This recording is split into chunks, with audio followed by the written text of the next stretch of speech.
चलिए शुरू करते हैं। क्या पढ़ाई कर रहे थे हम लोग? इंटीग्रेशन ना। तो पिछले क्लास को ही कंटिन्यू करते। पिछले क्लास हम लोग क्या पढ़े थे? पिछले क्लास में पढ़े थे जितने भी मेजर फंक्शंस हैं जिसका आपको इंटीग्रेशन की एक्सरसाइजेज में जैसे फलन आपको दिखेंगे वो है आइलेट। याद होगा ना?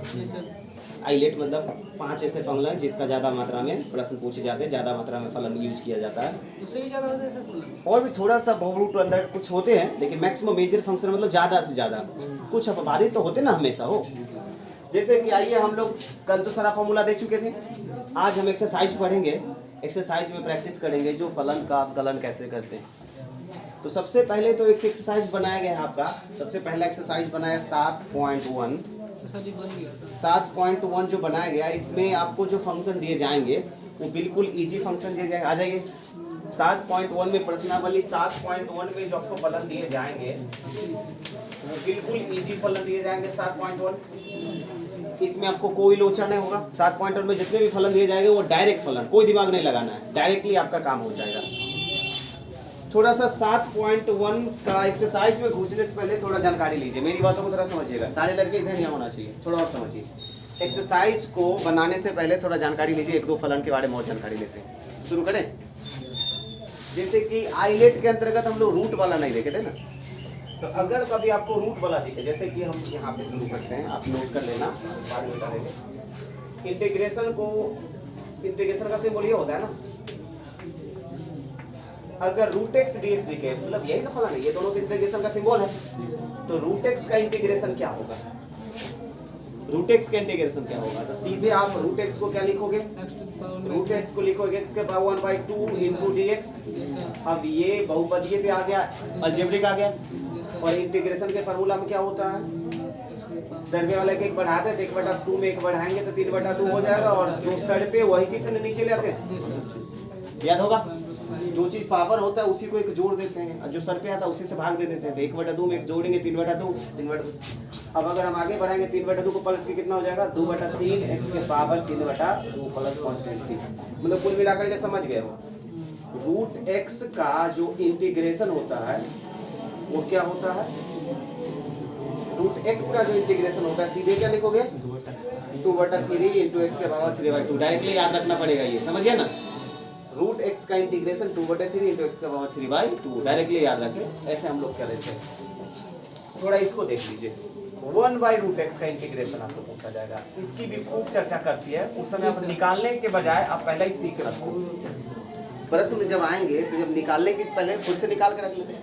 1/√x है, इसका इंटीग्रेशन समझिए। तो सबसे पहले 1/√x को x के पावर -1/2 लिखेंगे ना, क्योंकि रूट का मतलब होता है 1/2 नीचे में, तो ऊपर जाएगा तो -1/2। इसको जैसे हम आगे बढ़ाएंगे तो x के पावर 1/2, तो ये बहुपद अलजेब्रिक की श्रेणी में आ जाता है। अलजेब्रिक की श्रेणी में आता है तो सड़पे वाले को 1 जोड़ेंगे तो x का पावर -1/2 है, उसमें 1 जोड़ेंगे तो +1/2 हो जाएगा। क्योंकि -1/2 में +1 करेंगे तो +1/2 हो जाएगा। और जो सड़पे आएगा वही चीज नीचे आ जाएगा, प्लस कांस्टेंट c। अब आप अगला स्टेप में देखिएगा तो 1/2 को पलट के 2, और इसी को फिर से रूट एक्स लिख देते हैं। x के पावर 1/2 को रूट एक्स लिख देंगे। मतलब ये किसका इंटीग्रेशन हो रही है? 1/√x का। तो सीधे आप इसको याद रख लें। अगर आपको कभी भी फंक्शन में 1/√x का इंटीग्रेशन पूछे तो सीधे बोल दोगे 2√x। कोई दिक्कत नहीं होना चाहिए। रूट एक्स का अपना, 1/√x का अपना, कोई लोचा नहीं। उसके बाद कुछ हम व्युत्क्रम के बारे में देख लेते हैं। व्युत्क्रम फलन के बारे में, उल्टा पुल्टा करें दैट देखिएगा। तो सिंपल 1/x का इंटीग्रेशन क्या होता है? log x। 1/x का इंटीग्रेशन क्या होता है? 1/x dx। इसका इंटीग्रेशन तो हम जानते ही है, log mod x याद होगा। इसका 1/x का log mod x होगा ना। लेकिन अगर हम कहेंगे 1/x² का क्या होगा? 1/x² का इंटीग्रेशन पूछा जाएगा। ये भी उत्क्रमी है, 1/y वाला पूछेगा। 1/x² का होगा तो सबसे पहले इसको हम लिख सकते हैं x के पावर -2। लिख सकते हैं x के पावर -2, x के पावर -2, क्योंकि पावर 2 है, ऊपर जाएगा तो -2 हो जाएगा। अब इंटीग्रेशन में 1 जोड़ देते हैं तो क्या हो जाएगा? इंटीग्रेशन x के पावर -1/-1 प्लस कांस्टेंट c। अब अगर हम इसको पलटेंगे अगर हम इसको पलटेंगे तो बताओ कितना हो जाएगा। x के पावर -1 है तो इसको प्लस में करने के लिए इसको 1 बाई में लाना पड़ेगा। 1 बाई x और माइनस नीचे लगे या ऊपर लगे क्या फर्क पड़ता है ये, तो सीधे आप सीधे समझ जाएंगे 1 बटा रूट एक्स का 1 बटा एक्स स्क्वायर का इंटीग्रेशन क्या होता है -1 बटा एक्स। समझ गए। इसी हिसाब से अगर आपको देखा जाएगा तो 1 बटा एक्स क्यूब का देखिएगा तो इसको हम लिखेंगे x के पावर -3 इंटू डी एक्स। अगर हम इसको आगे बढ़ाएंगे तो x के पावर -2 बटा -2 हो जाएगा। सर्वे वाले में एक जोड़ेंगे तो 1 बाई नीचे में 2 है माइनस ऊपर लगा देते हैं एक्स स्क्वायर क्या पलटना है पावर जो ये माइनस है इसको नीचे लाएंगे तब ना प्लस हो जाएगा। तो सीधे आपको क्या लिखेंगे 1 बाई एक्स क्यूब का इंटीग्रेशन कितना होता है -1/2 एक्स स्क्वायर। मतलब डायरेक्टली इसको बिल्कुल बताया जा सकता है। देखिएगा अगर आप इसको गौर से देखेंगे दोनों को तो एक विशेष रूल को फॉलो करता है। देखिए सर्वे वाला जो है उसको एक कम कर देखो एक को माइनस लगा दिया जाता है मतलब एक में माइनस लगा दिया जाता है और जो पावर है उसको एक कम कर दिया जाता है और पावर को 3 को 2 कर दिया जो कम किया था उसी से गुना कर दिया जाता है। यहाँ भी देखिए 2 था 1 को माइनस लगा दिया x का पावर 2 था तो 1 कर दिया और उसी 1 से गुना कर दिया था। 1 से गुना करने से कोई फर्क पड़ता नहीं। अब इसी के हिसाब से अगर हम आपको बताएं एक तरफ लिखते हैं फलन और एक तरफ लिखते हैं समाकलन तो बताइए तो अगर आपको 1 बटा एक्स के पावर 3 का क्या होगा अभी तो देख चुके हैं -1/2 एक्स स्क्वायर। अगर बोलेंगे 1 बटा एक्स के पावर 5 का क्या होगा -4 इंटू एक्स के पावर 4 याद है एक कम करें 1 बटे एक्स के पावर 10 का क्या होगा -1/9 इंटू एक्स के पावर 9 याद है। ऐसे एक ही बार में बहुत सारा आ गया आपको प्रश्न में कुछ भी दिया जा सकता है कोई दिक्कत नहीं होना चाहिए। तो ये रहा सवाल चूंकि आप लोग को कुछ रेडीमेड टाइप का फॉर्मूला है जिसकी चर्चा आपको सवाल में पड़ेगी तो समय निकालने के बजाय आप डायरेक्टली पुट कर लेंगे। समझ गए। तो ये कुछ फलन है जिसका इंटीग्रेशन आपको याद रखना पड़ेगा। ऑब्जेक्टिव में तो ये पूछता ही है दबा के जल्दी खाली करिए। उसके बाद हम लोग पूछते हैं एक्सरसाइज में जल्दी खाली करिए।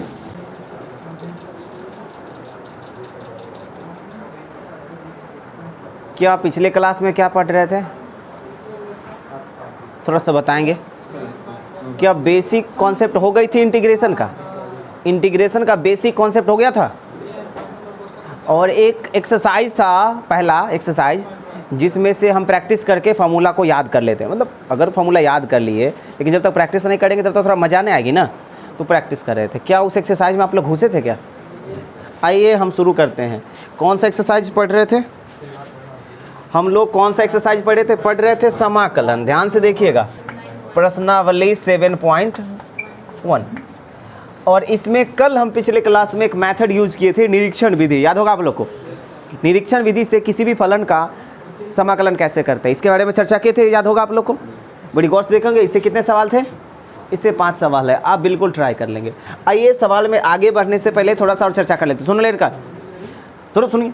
आगे बढ़ने से पहले थोड़ा सा और चर्चा कर लेते हैं। एक चीज़ है ध्यान से देखिएगा मेरी बातों को बड़ी गौर से देखिए। एक तरफ हम लिखते हैं फलन और एक तरफ लिखेंगे हम लोग समाकलन। सिंबल हम यूज नहीं करेंगे समझ रहे हैं ना। अरे सिंबल यूज नहीं करेंगे सीधे बोल करके फलन इसका समाकलन फलन और समाकलन। लेकिन हम जो यहाँ फलन लेने वाले थोड़ा ध्यान से सुनिएगा। ध्यान सुनो। हम जो फलन लेने वाले हैं तो यहाँ पे फलन लेने वाले हैं टी मतलब ट्रिग्नोमेट्रिक फलन क्योंकि फलन 5 है ना तो एक फलन लेने वाले टी। खूब इसका यूज पार्ट वाइज हम लोग समझाएंगे। एक फलन लेने वाले हैं टी थोड़ी गौर से पढ़िएगा। तो त्रिकोणमिति में कितने ऐसे डायरेक्ट फलन है जिसका समाकलन हम जानते हैं आपको याद होगा। अवकलन से शुरू करते हैं मेरी बात को तो समझो। अवकलन से शुरू करते हैं। त्रिकोणमिति में हम लोग साइन एक्स का अवकलन पढ़े थे कॉस एक्स तो कॉस एक्स का समाकलन साइन एक्स। कॉस एक्स का अवकलन माइनस साइन एक्स तो साइन एक्स का अवकलन माइनस समाकलन माइनस कॉस एक्स। याद होगा आप लोग को। तो कुल 6 फलन का ना उल्टा देखे थे। तो यहाँ पे सिर्फ समाकलन का चर्चा हो रहा है। तो कितने ऐसे फलन है जिसका समाकलन था तो आइए हम लोग देखते हैं गौर से। साइन एक्स का समाकलन क्या था माइनस कॉस एक्स। एक कांस्टेंट जोड़ लेंगे बाद में समझ रहे हैं। अब कॉस एक्स का समाकलन क्या था साइन एक्स। याद होगा। सिर्फ समाकलन वाला में देखिएगा। टेन एक्स का समाकलन नहीं था अभी तक नहीं था जितना भी अवकलन के फार्मूला से समाकलन बनना है उसमें tan x नहीं कहीं भी आएगा। tan x का अवकलन होता है sec square x, tan x का अवकलन होता है sec स्क्वायर x, समाकलन नहीं। उसके बाद क्या था cot x, cot x का समाकलन नहीं पढ़े थे, cot x का अवकलन होता है माइनस कोसेक स्क्वायर x, समाकलन नहीं। उसके बाद cot के बाद क्या हो जाएगा, cot के बाद क्या होगा sec x, इसके नीचे sec x का समाकलन क्या होगा नहीं पढ़े थे, sec x का अवकलन होता है sec इंटू tan, अवकलन समाकलन नहीं। sec के बाद क्या हो जाएगा कोसेक x का समाकलन क्या होता है, हम लोग तो समाकलन पढ़े, कोसेक x का अवकलन होता है माइनस कोसेक इंटू कॉस, समाकलन नहीं। समाकलन क्या होगा चर्चा करेंगे। इसके बाद आ जाता है सेक स्क्वायर x, याद है ना, सेक स्क्वायर x का समाकलन क्या था tan x, फार्मूला में याद होगा ना भाई, क्योंकि tan x का अवकलन सेक स्क्वायर x, तो सेक स्क्वायर x का समाकलन tan x, तो सेक स्क्वायर x का समाकलन कितना होगा tan x। Sec square x के बाद आता है एगो cosec square x, cosec square x का समाकलन का फार्मूला मिला था, क्या था माइनस कॉट x, याद होगा।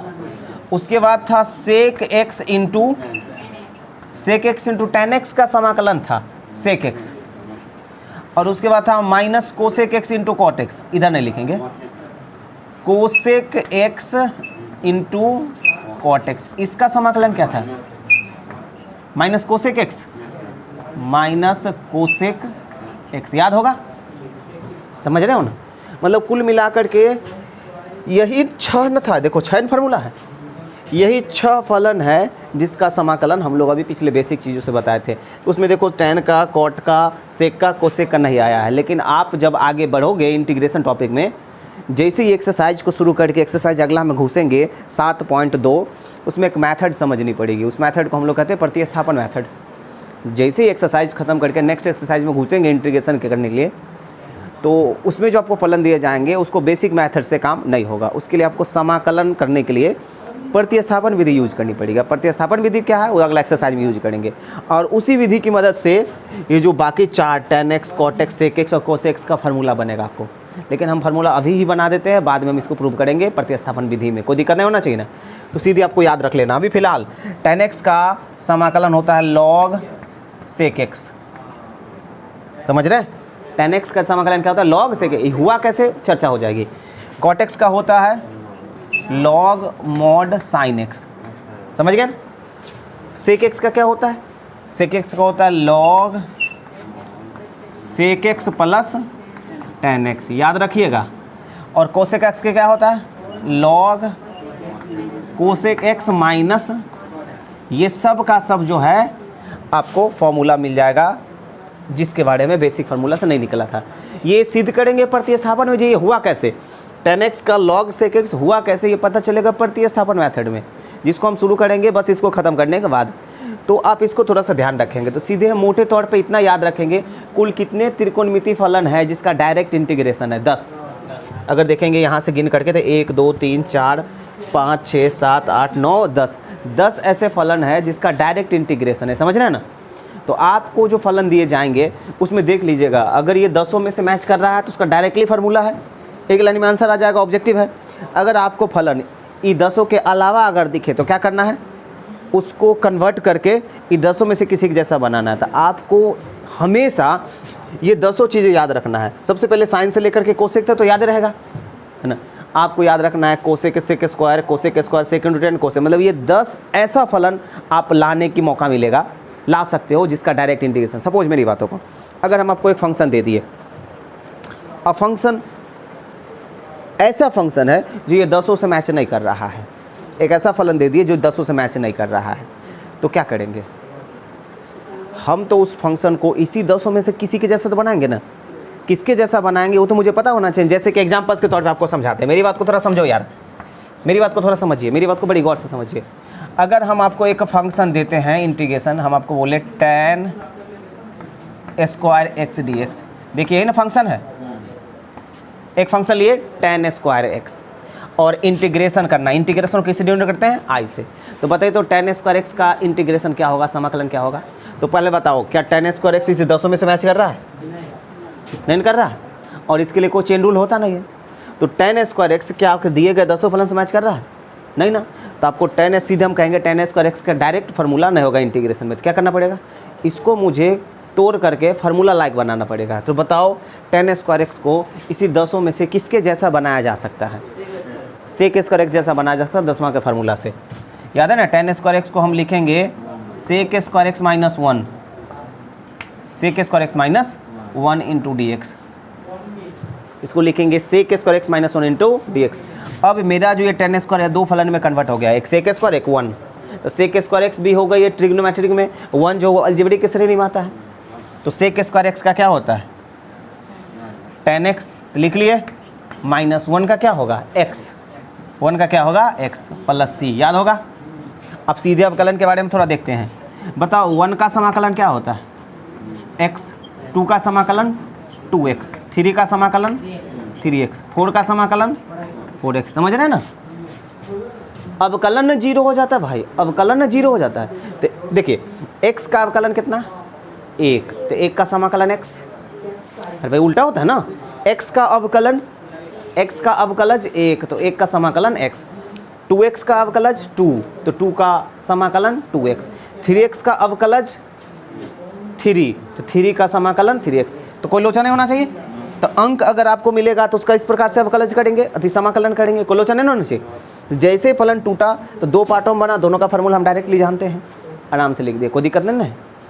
तो आपको कम से कम इतना तो याद होना चाहिए ना, जो हम किसके जैसा बनाएंगे तो आपको याद होना चाहिए इस 10 के जैसा बनाएंगे। याद रखिएगा, या तो साइन से कोसेक में से कोई भी बना लो, नहीं तो सेक स्क्वायर बनाओ, कोसेक स्क्वायर बनाओ, सेक इंटू tan बनाओ या कोसेक इंटू कॉट बनाओ। इसको आपको याद रखनी पड़ेगी। ये है कुछ फार्मूला, मुझे लग रहा है इसको भी आप लिख लो एक लाइन में, समझे ना, एक साथ में रहेगा तो आपको ज़्यादा बेनिफिट हो जाएगा एग्जाम्पल के तौर पे। जल्दी खाली करिए। अब आप थोड़ा सा आ जाइए, मस्ती नहीं, आप लोग आ जाइए प्रश्नावली 7.1 पर। कल भी हम कुछ बेसिक्स फलन का इंटीग्रेशन बताए थे ना, जैसे रूट एक्स का इंटीग्रेशन कर लोगे, 1/√x का कर ही लोगे, आप समझ गए ना, 1/x, 1/x square, 1/x3, 1/x4, 1/x5 का कर लोगे कल पूरे। इसी से रिलेटेड आपको बिल्कुल कोई एक्स्ट्रा सवाल नहीं मिलने वाले 7.1 में। थोड़ा बताओ कहाँ पढ़ रहे हैं, सो क्या हो जाएगा। और हाँ, कभी अगर इंटीग्रेशन कर रहे हो किसी फलन में x का गुणांक अगर है तो इंटीग्रेशन संपन्न होने के बाद x के गुणांक से भाग दे देते हो, याद होगा आपको। चलिए, तो कुल मिलाकर के निरीक्षण मेथड में 5 सवाल को छोड़ देते हैं जिसको आप करिए थे। निरीक्षण मेथड के बारे में कल देखे थे ना। आइए हम छठा से शुरू करते हैं जो कि बिल्कुल बेसिक्स है। छठा नंबर में क्या पूछ रहा, 4 × e का पावर 3x - 1 +1 है और इंटू डी एक्स।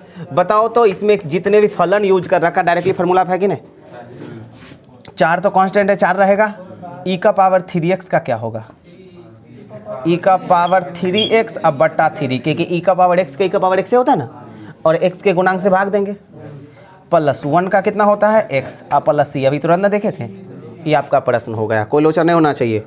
7 नंबर का प्रश्न कुछ ऐसा होगा, छठा के बाद 7 नंबर में होगा x² इंटू 1 - 1 बटा x²। ध्यान से देखोगे, क्या यही ना आपका फंक्शन है? क्या करेंगे हम? सबसे पहले देखेंगे अगर मेरा फलन डायरेक्ट फार्मूला अपनाएंगे तो ब्रैकेट तोड़ेंगे, कॉमन लेंगे, गुना करेंगे, ये सब प्रोसीजर बेसिक होता है ना। तो जैसे ब्रैकेट तोड़ेंगे हम, तो ब्रैकेट तोड़ने के बाद क्या होगा? x² में x से गुना करेंगे x², और जब इसको इससे गुना करेंगे x² कट जाएगा, बचेगा -1। अब फंक्शन एकदम सिंपल हो गया ना। x² का हो जाएगा x³ बटा 3, अलजेब्रिक है, और -1 का हो जाएगा x अब प्लस c, तो जोड़ के बात खत्म। मुझे नहीं लग रहा है इसको बनाना चाहिए, आपको बिल्कुल बना लोगे, समझ गए ना। तो जो उटपटांग सवाल है वो पूछिए ना, जो उटपटांग। देखो 8 नंबर का सवाल बिल्कुल है ax², तो x² का x³/3 हो जाएगा, समझ रहे हो ना, एकदम बेसिक से। इसको ना पूछे आप लोग। 10वां नंबर में क्या करोगे? 10वां नंबर में a - b का होल स्क्वायर पे पहले तोड़ लेना। अरे 10वां नंबर में क्या करोगे? 10वां नंबर में आप a - b का होल स्क्वायर पे पहले तोड़ लेना।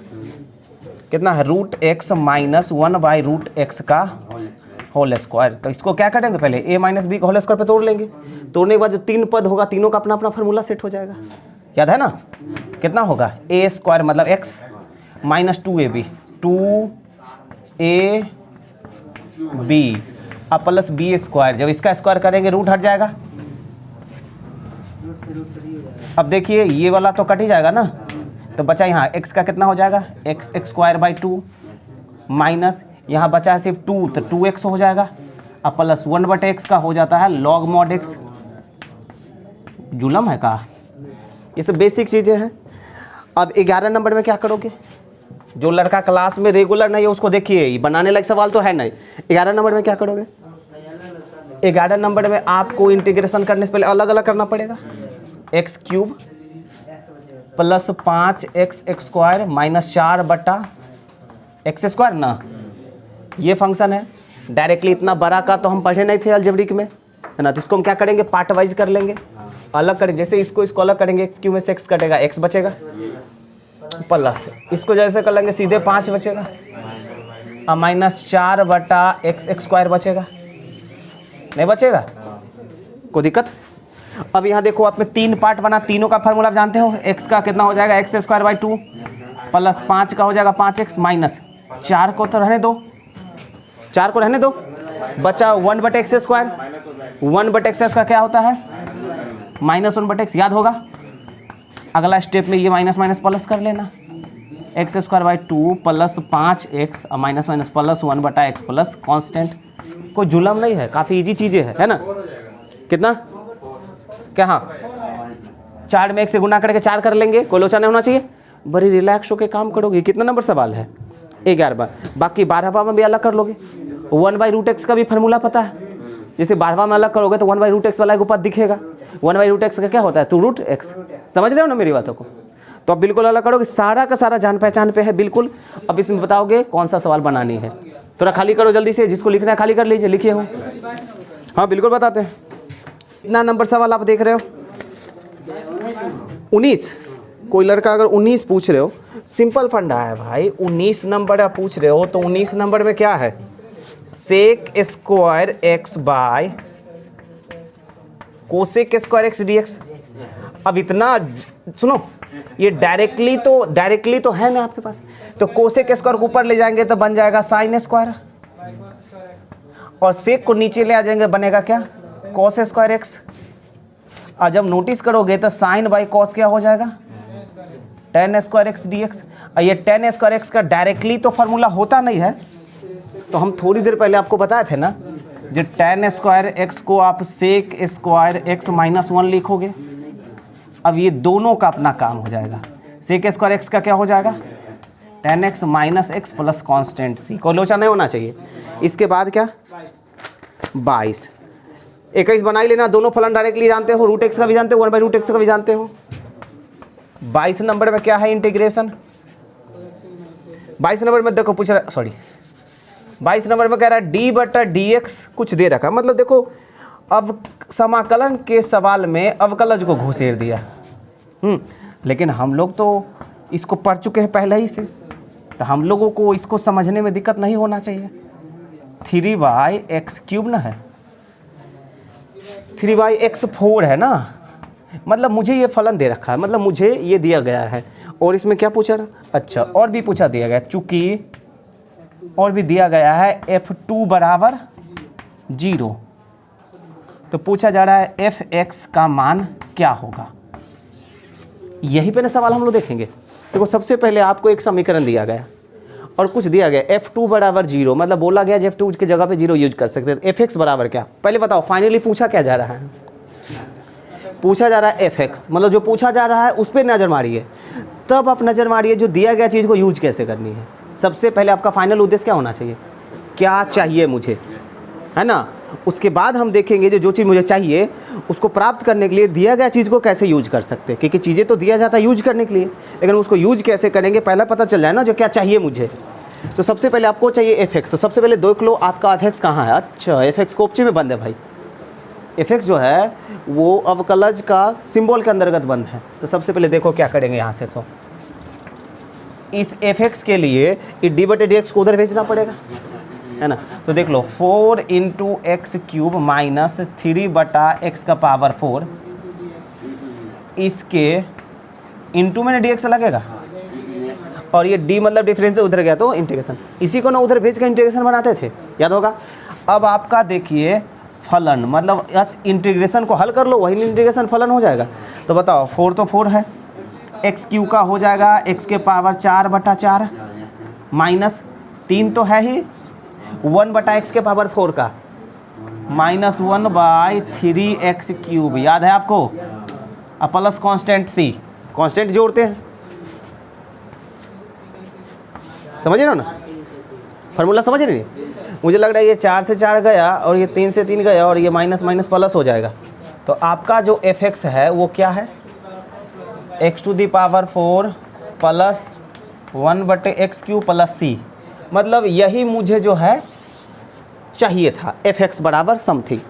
समझ रहे हो ना, ये आपको चाहिए। लेकिन लोचा है fx का मान तो निकल गया हो, fx का मान तो निकल गया ना, लेकिन हम f2 का यूज नहीं कर पाए। लेकिन प्रश्न में जो चीज़ दिया गया उसका यूज करना चाहिए ना, तो f2 बराबर 0 का यूज करना है। आइए हम लोग देखते हैं। अब लिखेंगे चूंकि f2 बराबर 0, मतलब ये जो fx है उसमें जहाँ जहाँ x है वहाँ 2 रख देना है। ये जो मेरा fx है उसमें जहाँ जहाँ x है क्या रख देना है, 2। इधर कितना हो जाएगा, 2 का पावर 4 प्लस 1/2 का पावर q प्लस c बराबर 0। तो यहाँ से 2 का पावर 4 कितना, 16 प्लस 1/8 प्लस c बराबर 0। तो यहाँ से थोड़ा मुझे बताओ तो क्या हो जाएगा सब, 16 128, 129/8 प्लस c बराबर 0। तो यहाँ से c का मान कितना निकलेगा, -129/8, ये c का मान निकला ना। अब आपका fx तो ऑलरेडी निकाल चुके थे, जो चीज़ आपको प्रश्न में चाहिए था उसका मान तो आप निकाल ही चुके थे। बस आपको जो f2 दिया गया इससे c का मान निकला है, तो उसी फलन में c के जगह पे मान पुट कर दोगे, आंसर आ जाएगा। तो सीधे लिखेंगे अतः, लिखेंगे अब, लिखेंगे अतः fx बराबर क्या होगा, x का पावर 4 प्लस 1/x³ और माइनस 129/8। ऑब्जेक्टिव है का, ऑप्शन कौन सा मैच हो रहा है, ए। नहीं समझ में आया, नहीं समझ में आया हो, तो ये रहा सवाल नंबर 22। बड़े आराम से नोट कर लीजिए। अब समझ गए, बड़े आराम से इसको नोट करिए। बाकी हम लोग कल नई एक्सरसाइज में घुसेंगे। नई एक्सरसाइज है प्रतिस्थापन मैथड, जिसके बारे में पूरा क्लास हो चुकी है, खाली करिए आप लोग इसको। आज का क्लास यहीं रखेंगे।